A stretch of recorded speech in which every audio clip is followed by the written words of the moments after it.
안녕하십니까. 계속해서 대구에서 전해드리겠습니다. 이 무더운 날씨가 이어지고 있는 가운데 곳곳에 장맛비가 내리고 있습니다. 오늘 새벽부터 내린 비의 양은 문경이 54.5, 상주가 40.9, 구미가 27.2mm를 기록하고 있습니다. 비는 모레까지 대구와 경북 남부 내륙에 5에서 40mm, 경북 북부 지역에 30에서 80mm가량 더 내리겠습니다. 오늘 낮 최고 기온은 대구 30도, 울진 34도 등 25도에서 34도의 분포를 보였고 내일도 대구와 경북 지역은 낮 기온이 29도에서 34도까지 오르며 덥겠습니다. 대구지방기상청은 오늘 밤부터 곳에 따라 강한 비가 오겠다며 비 피해 없도록 주의를 당부했습니다. 최근 경찰청 인권침해 사건 진상조사위가 청도 송전탑 건설 과정에서 한전의 잘못을 인정하는 결과를 발표했는데요. 아직까지 묵묵부답인 한전에 대해서 청도군 삼평리 할머니들이 공식 사과를 촉구하고 나섰습니다. 박재형 기자가 취재했습니다. 유엔의 기업과 인권 행동 원칙에 따라 정부뿐 아니라 기업도 사업 수행 과정에서 인권 보호에 주의를 기울여야 합니다. 한전은 사람 중심, 인권 경영이라는 가치를 내세우고 있지만 청도 송전탑 건설 과정은 그렇지 못했습니다. 한전이 스스로 준수하겠다고 약속을 하고 있는 이와 같은 국제 기준에 비추어 볼 때 송전탑 건설 과정에서 인근 주민들의 인권을 보호하기 위한 주의무를 다하지 아니하였다고 판단했습니다. 청도군 각북면 삼평리 할머니들이 거리로 나섰습니다. 송전탑 공사 과정에서 발생한 폭력으로 씻을 수 없는 고통과 아픔을 겪었다며 한전의 사과와 재발 방지를 촉구했습니다. 그동안의 모든 일은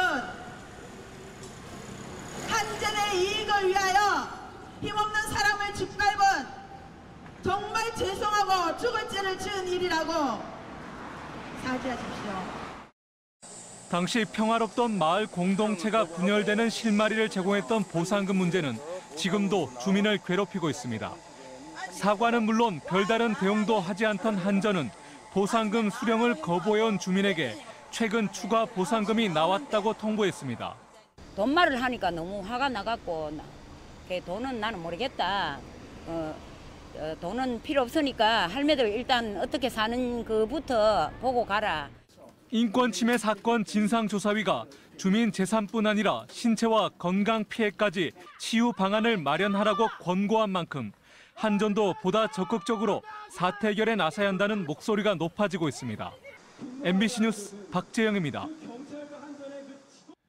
대구 달서구의 공원 화장실 정비 공사 과정에서 입찰이나 계약도 하기 전에 공사 절반 이상을 마쳤다는 황당한 소식 얼마 전에 전해드렸는데요.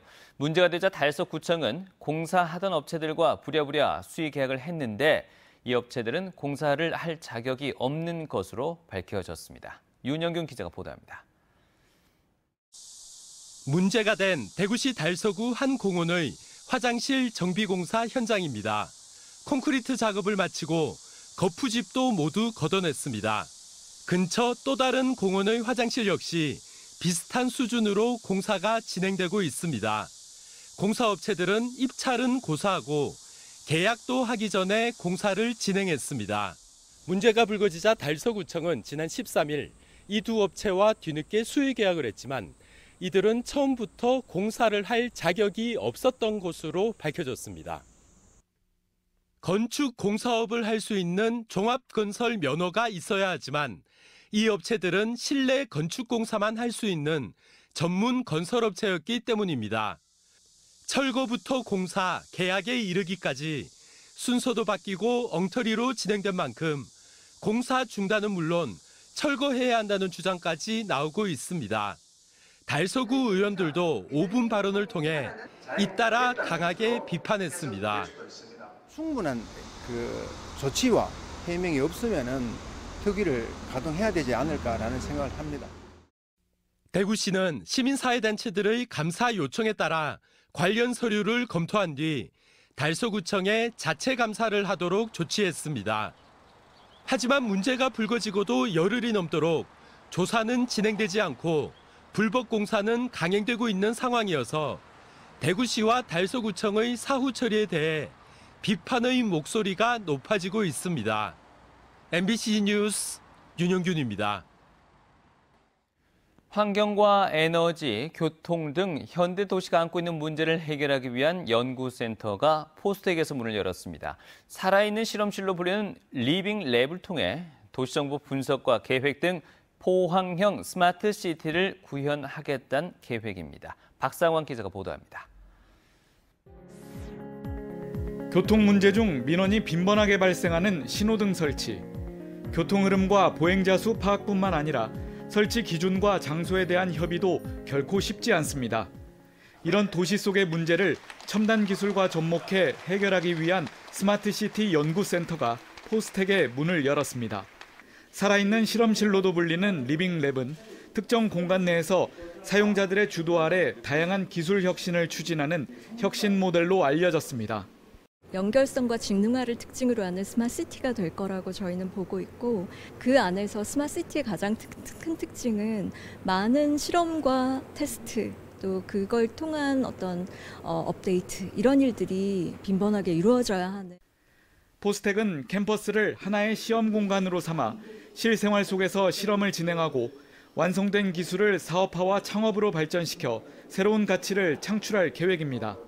특히 해외 지역 대학들이 도시의 성장을 이끌었듯이 포스텍은 포항의 연구 중심 역할을 수행할 방침입니다.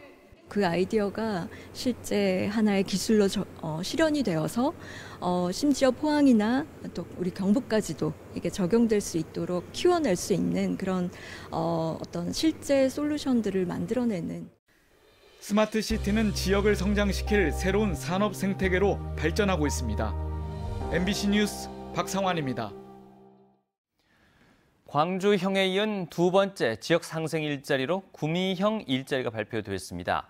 LG화학은 구미시 경상북도와 투자 협약을 맺고 구미 국가산업 5단지 6만여 제곱미터 터에 연간 6만여 톤의 2차 전지 배터리 양극재를 생산하는 공장을 짓기로 했습니다.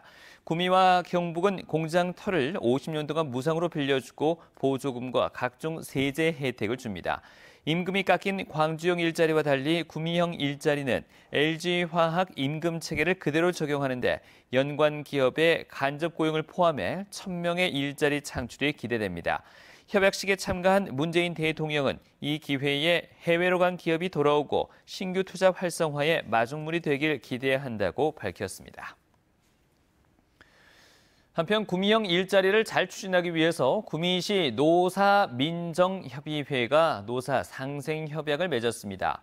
구미시와 구미상공회의소, 한노총 구미지부, 고용노동부 구미지청 등 노사민정협의회 위원들은 노사상생과 원하청 상생, 지역 상생을 기본 정신으로 지속 가능한 일자리 추진을 위해 노력하기로 결의했습니다.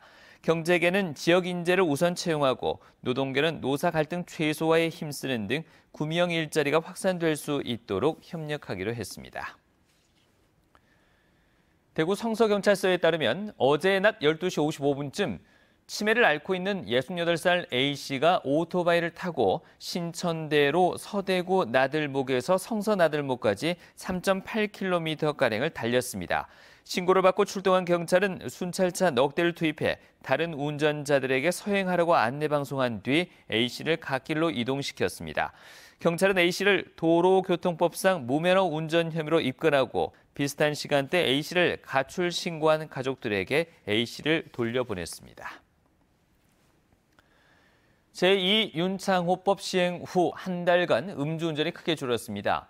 대구 지역의 최근 한 달간 음주운전 단속 건수는 439건으로 지난해 같은 기간 706건보다 40.7%가 줄었습니다. 유형별로는 면허 정지 146건, 면허 취소 293건으로 지난해 같은 기간보다 각각 48.2%, 30.9% 감소했습니다. 같은 기간 음주 교통사고 사망자는 지난해 2명이었지만 법 시행 후에는 없었습니다. 이상으로 MBC 뉴스를 마치겠습니다. 고맙습니다.